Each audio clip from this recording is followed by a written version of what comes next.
This reduction in brain blood flow, Yes. right? So we have this reduction in mitochondrial production of ATP.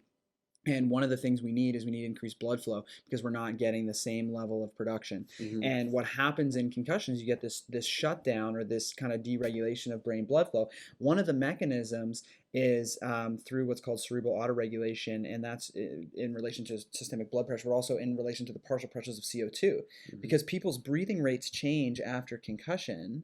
Mm-hmm. Which then creates an increase in the CO2 levels in the blood. Now, normally we'd be able to accommodate that, right? Increased levels of CO2 in the blood is your brain just dilates and you get more oxygen up, but we can't accommodate that. And so now you start to become, more symptomatic with that. And so one of the things that they give to people now for this is they do this like neurofeedback thing or biofeedback where they're actually looking at your breathing rates. Mm-hmm. And the best breathing rate they found is to be between 4.5 breaths and 6.5 breaths per minute, and just slowing down the breathing rate. And I think just by slowing down your breathing rate, you naturally have to use your entire lung field, because you couldn't do that up here because you'd probably pass out. You're not getting enough oxygen in.